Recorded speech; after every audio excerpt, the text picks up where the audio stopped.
Hey everybody, welcome back. My name is Katie and today I'm going to be sharing with you guys another entry in my reading journal.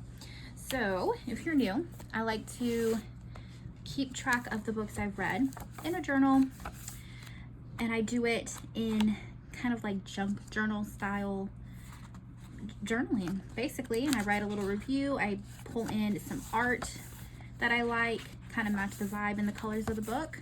And today we're going to be doing this for the book The Lost Apothecary. So I have, what do we have to put together here? I went ahead and printed off a big old block of this kind of magenta pink and this indigo blue because it matches the cover of the book, and then I can use it kind of like a scrapbook paper. I've got a big old image of like an apothecary shelf, a scientist shelf. I thought that could be a fun background. I found this little image. Of course, I've got the book cover. And then I found this kit from Cinderella Paper. It's called Lost Apothecary, and I went ahead and got the kit because I thought that it's a printable, and I thought that it was really cute, so I was like, well, I'll use that anyway. And then I pulled out some images to kind of just make it a cute spread. So we've got like the apothecary jars, some cute little jars on a table. You can see an overview of the room with the shelves in the back, some jars up close, and then this sweet darling holding the jars.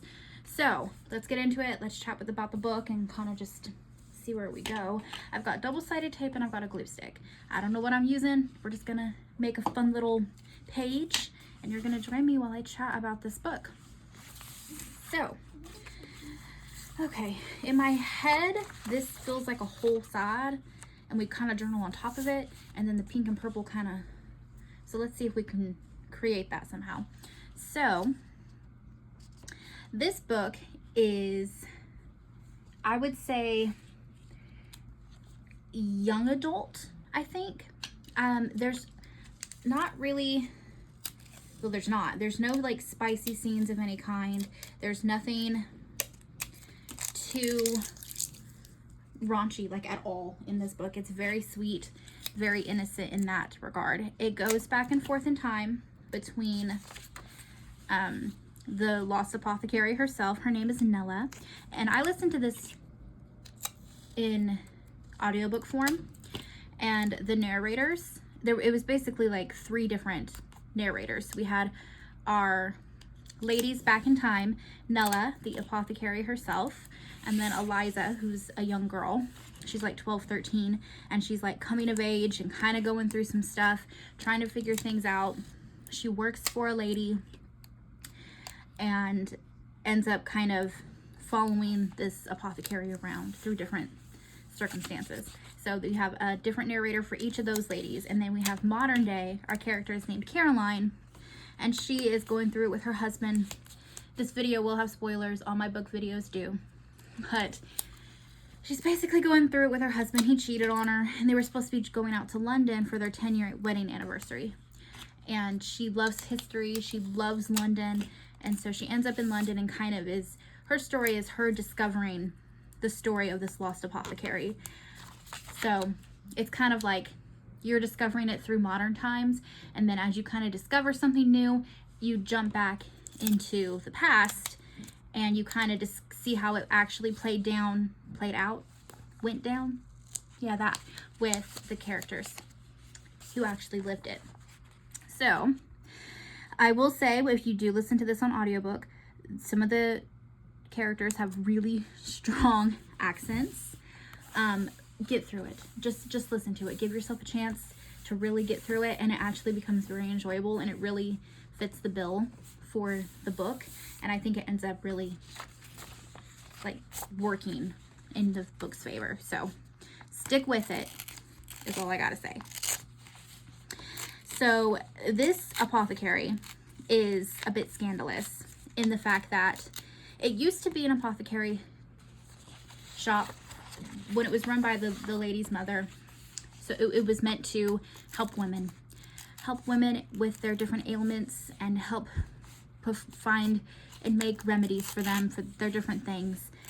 But after something really terrible happens to our narrator, which I will talk about, she ends up, well, I guess I'll talk about it now. Basically, she does not know that she's somebody's mistress, and she thinks she's fully in love and that everything is wonderful. She ends up pregnant and she's so excited, and the guy ends up being a real piece of work, and he causes her to lose the baby, and in turn also causes her to never have her monthly period ever again, and it kind of makes her sick. Like, it's an awful thing. And his wife comes to her and is like, hey, are you the other woman? This is awful. I hate what he did to you. We need to get back at him. So they kill him. And that kind of begins her journey as this notoriously dark apothecary. She does still help women if they just need like regular remedies. But ultimately, her main job becomes creating these mixtures and tinctures and potions and lotions and all the things to kill men who have wronged women, which sounds very like women man hater kind of deal, but it's not. And also back then there's a very big theme in the story of how some of these women, their only legacy would be to be written in her book. Their only time that you'll ever see their name on a piece of paper or in history will be in her log, in her register. So there's kind of a theme that like it's very much do good for women, women doing good by each other kind of deal. So, you know, what are we doing here? Maybe like a little.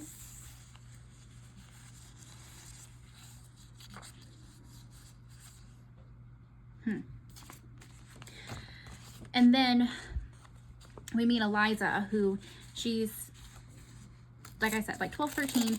She works for this lady who her husband ends up being kind of skeevy, and he's like looking at Eliza funny and talking to Eliza kind of funny, and you can tell something bad's going to happen. So the mistress says, okay, Eliza, go to this lady, get something, we're going to kill him. They kill him. This lady is out of town then, and Eliza's kind of stuck by herself with this big thing that's happened, and she ends up back at the apothecary, like, I don't know what to do, like, you know, help me, can I hang out with you? And she kind of follows her around, and as things go through, you know, just like the apothecary's life, Eliza is kind of there in the way and kind of observing things. And she kind of thinks that she gets her period for the first time, and in her mind that is the spirit of the husband attacking her, because it kind of happened right after he died. And she's like, it's my fault, I'm the one who poisoned it, and I'm the one who went and kicked up the poison. And she thinks that it's his ghost. So she believes in these spirits, and she ends up at this bookstore to get a book with a spell in it. And Nella, the apothecary, she's like, no, that's not a thing, it's not real. And you kind of go the whole book thinking, okay, it's not really real. But then towards the end, things get a little intense. Basically, she is threatened to be found out. Something went wrong, you know, because it was bound to happen whenever you're, you know, giving people poisons. Someone's gonna tell somebody, and so many people know of her, like it was gonna get found out.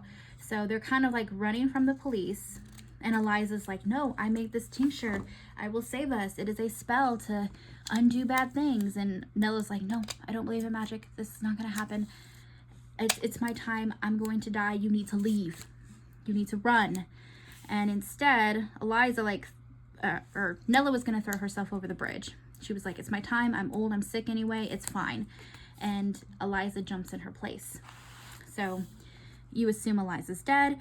Even in the main character in the modern day, she reads the newspaper articles and she's like, yeah, Eliza's dead, oh no. But then you kind of find out later through other newspaper articles that Eliza's not dead.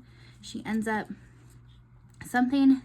she kind of believes it's magic, and they kind of allude to the fact that maybe magic is kind of real, which the whole book, like, it's not a magical book.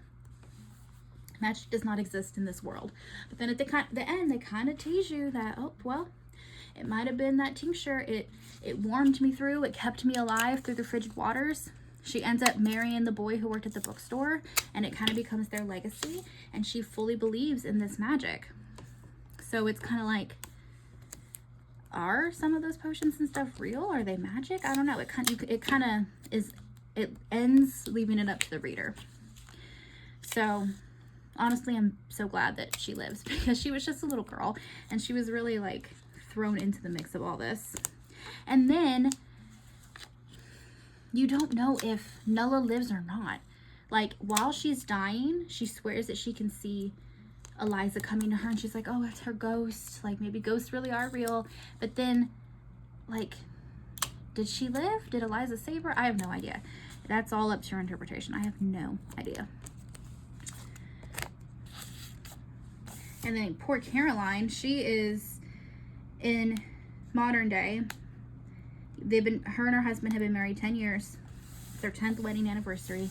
They're trying to have a baby, and he cheats on her with his assistant, because he's like some big lawyer or something, some broker of some kind. He's trying to make partner at his firm, and he cheats on her. So she comes to London, and she's just like, I don't want to do any of the things we planned. I want to just run around and find myself and take my mind off it. And so she ends up finding this really sweet old man, and he runs, oh, what did he call it? I don't know what it's called. It's basically, he takes tourists down to the water, and they sift through and they find little treasures. And so that's how the whole thing starts. Georgetta! Oh my gosh, y'all, my cat is on her cat tree across the room, and she's on the very tallest point of it and reaching up to almost touch the ceiling. What are you trying to get? You're gonna fall. Okay, she's good. Anyway, so he takes them out. She decides to go, and she finds this little blue vial, which you learn is the vial that Eliza drinks before she jumps into the water. And that's what starts this whole journey. It has a little carving of a bear on it, because that's the symbol for the apothecary. And she actually finds the place where the old apothecary shop was. And then she ends up at the Great British Library, where she's able to do more research. She finds this sweet old man. His daughter actually works there. So they become good friends, and then the whole thing gets all discombobulated because her husband just shows up, even though she was like, no, I don't want to see you. Because of course he did. Let's layer it that way. There we go. So, and honestly, her husband is such a snivelly little, like, I guess he's meant to be written to be not a likable character, but he really is not a likable character.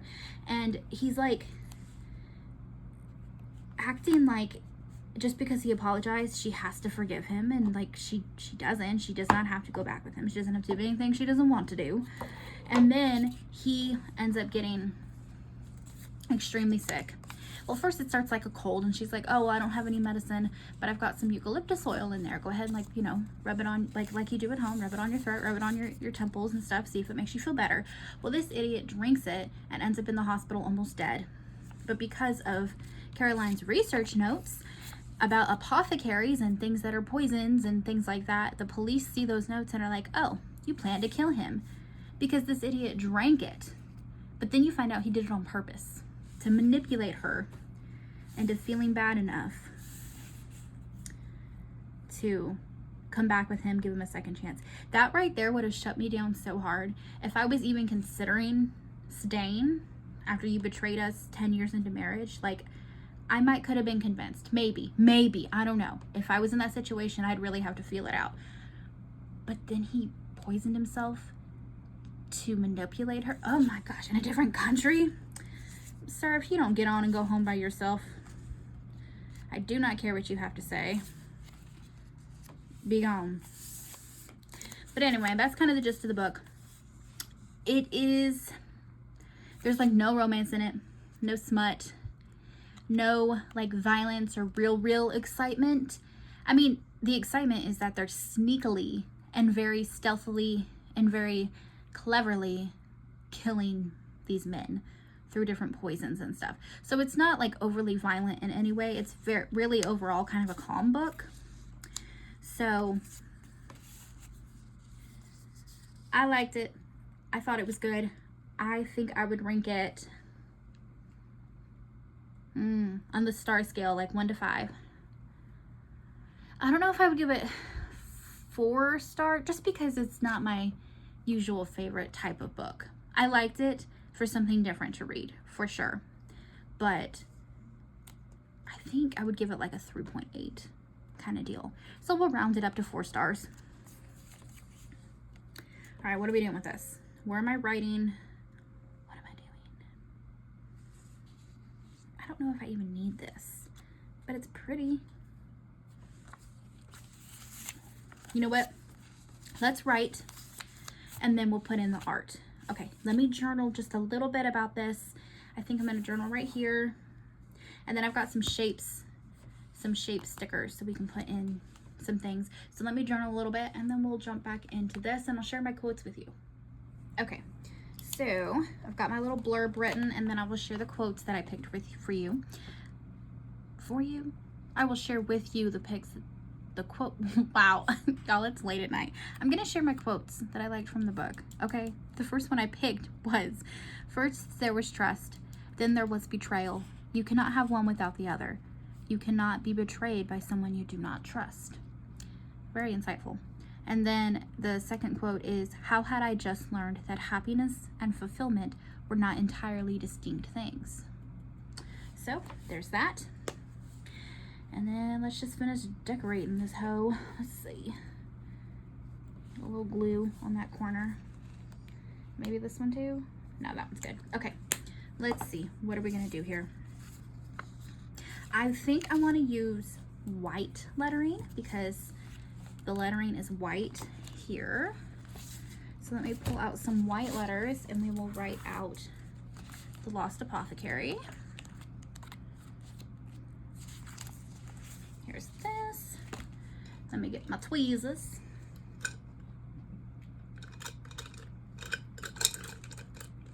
Goodness.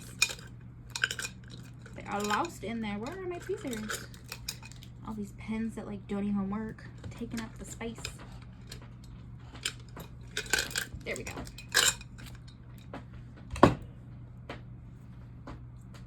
Y'all, when I do these videos, I feel like I get so rambly. Like, I don't even know if I did a good job explaining the book because I just get so rambly. And also, some time has passed since I read this book, like a couple weeks at least. I also can't speak tonight, my goodness. Start all the way over here. That's gonna look cute. The white letters, so cute. So I hope that I explained the book in a way that even made a little bit of sense.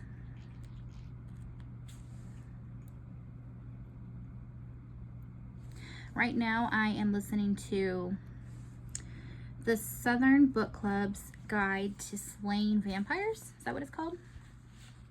Something like that. It's a slightly long title. And it's not at all what I thought it would be. It's set in the 90s.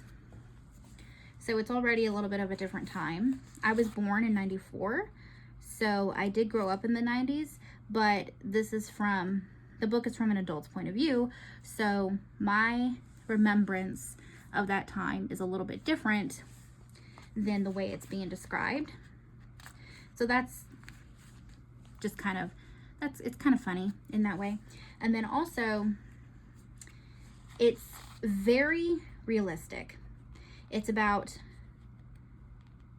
a book club of women and their everyday issues, their everyday lives, dealing with their children, all their things. So it's very different than anything I've read. I think it'll be a fun book review to do. I'm just getting to the part where our main character is kind of, from what I can tell, is kind of starting to get bamboozled by our vampire character. You don't know that he's a vampire yet, except you do because that's the name of the book. Nothing terrible has happened yet, but things are starting to go down. So I think that'll be a fun one to do a book video on. Apothecary. Now let me focus on spelling these words correctly. Come on.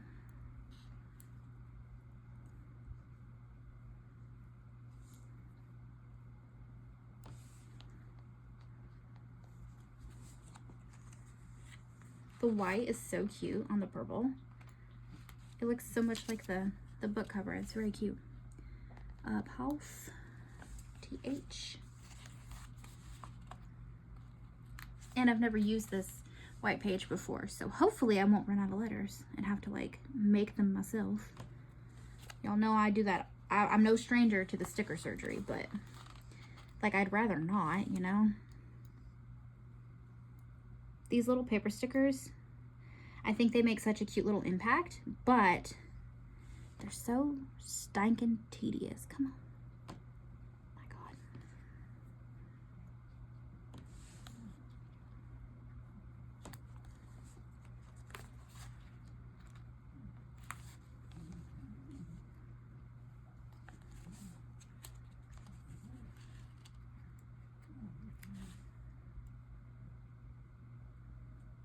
And I do like how this book ended. I was just thinking about that. I like how our main character, she ends up going back to study in Cambridge, so over in England, where she can be near London and the library and her new friend, and basically living the life that she wanted. Even if it is 10 years too late, she's doing it for herself. She did not get manipulated by her little scheming husband. I just, ugh, so snivelly and whiny, and just like, I just did not like him. He annoyed me so much, the way he was manipulating her. And then let's do this, her name down here, Sarah Penner, because the white on the pink is cute too. And then as far as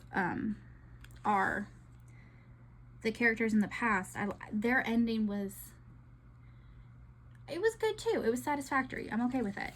The Eliza, we find out, lives, and she ends up living her whole life with the boy at the bookstore. They run their little magical bookstore, and they have children, and she alludes to Nella being a mentor to her even to that day, so we don't know, did she live, did she not live?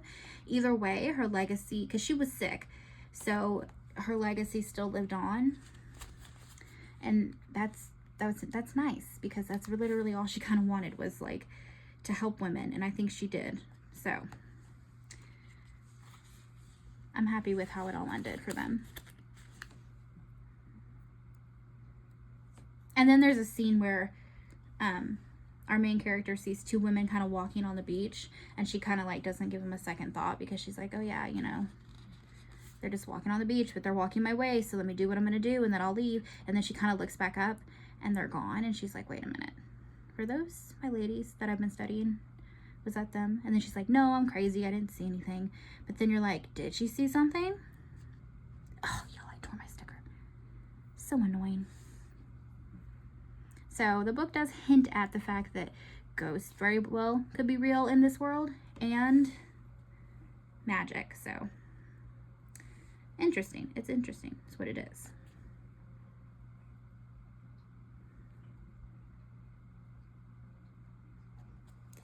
There we go. Fixed that.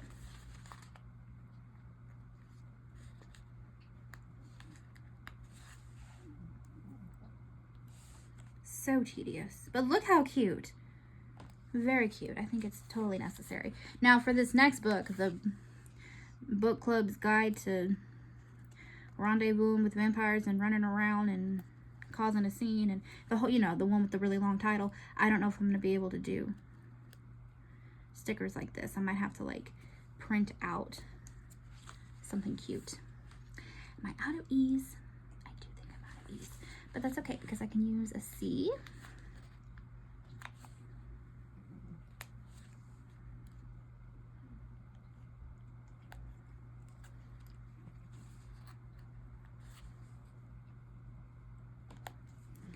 And what can we use? Maybe one of these little things that nobody uses, and I probably won't use anyway. Go like this. See, but I don't like that.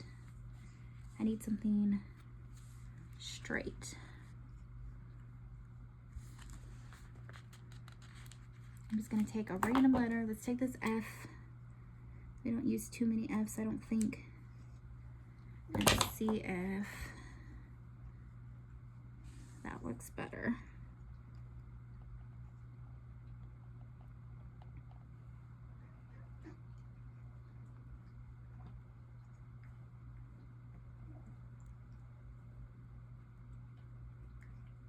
You know what, not great, but I can tell it's an E, and I think it's fine because it's just for me in my book journal. So there's that. Okay. The Lost Apothecary by Sarah Penner. Very cute. So now do I do her here?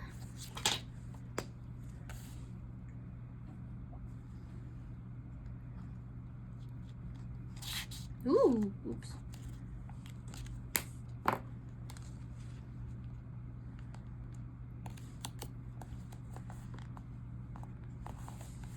Okay. And now I still need to put in a star tracker. So these are from, it's an Etsy shop called Print and Plan. They're just little printables you can cut out, and if you have a cutting machine, you can cut them out that way, or you can literally just cut them out like a square if you don't have a cutting machine. So let's use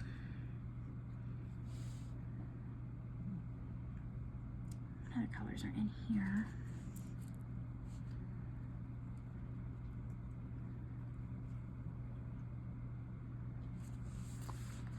Let's just use a purple because why not? And we'll do like here. And I said we're gonna call this a 4-star. It wasn't perfect because it was a little young, I think. If I was younger, I think I would very much enjoy this. But even then, it still handled some pretty heavy topics. It was just lightly written, you know, it wasn't like too bloody, too graphic, that kind of thing. So still good. Okay, we gotta do, our girl's gotta get in here somewhere. So we maybe do her up here. And then I need to do maybe a couple more circles because I want to write down like how long it was. I read it on Audible, that kind of thing. So maybe we do, let's see, we'll do another light blue just because I did one on this side. And we'll do a pink. Maybe we'll do this pink. And we can do like this. And we'll do, we'll write Audible, and this book was, where did I write it at? 10 hours and 18 minutes.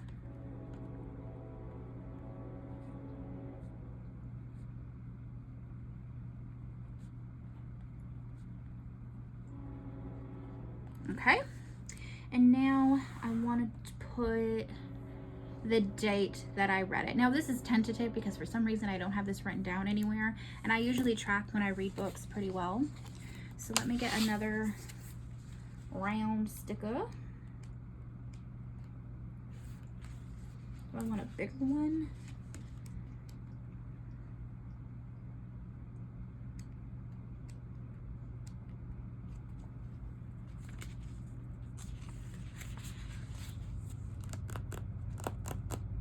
Maybe we'll take this like darker pink, like on the other side of this ombre, because we have the light pink. So we'll do the darker pink. Maybe we'll do it up here like that. So tentatively, I read this book. Oops, I meant to do like that. Whatever, we're just gonna like this. Tentatively. Those are the dates. And then let's put some of this. We have to do our girl. And then do we want to put this in here? Is this too, like, does it work anywhere? Kind of. It's kind of a cute little blurb. What are we doing? I really like these with like the shelves because they allude to Nella's shelves over and over again and how they take up their space. So let's maybe trim this pretty box down like that. And maybe we do her here. Let's put some glue on her.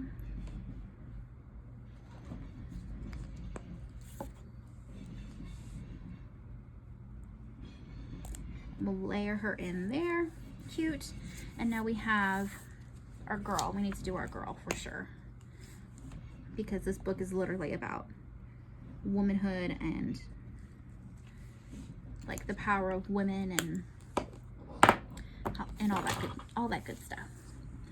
So we're gonna do our girly over here, holding her little tray of tinctures.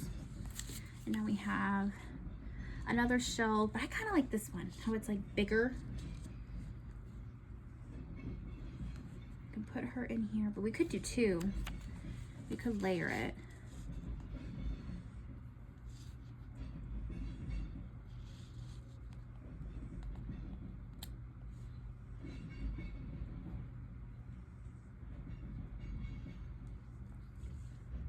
Yeah, we might do that. I kind of like that. Okay, let's do this one first. Oops, a little glue there. So we'll put her here, just outside the words. Perfect. What are you doing, Georgetta? Georgetta Bobetta, you sitting on my stuff that you're not supposed to sit on. She likes to sit on my shelves that have all my planner supplies. You know, so she can cause a scene and get fur and everything. Like a good cat.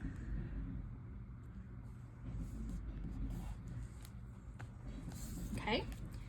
And then we have this and we have this. Do we want to use this?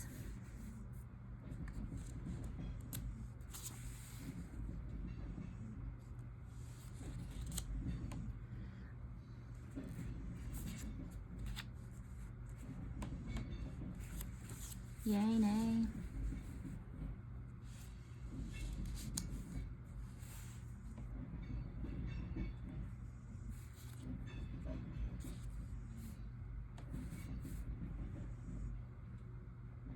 Yeah, I think so. Why not? I really like the layered look. I think it looks intentionally like junk journaling and kind of messy. And that's kind of the point.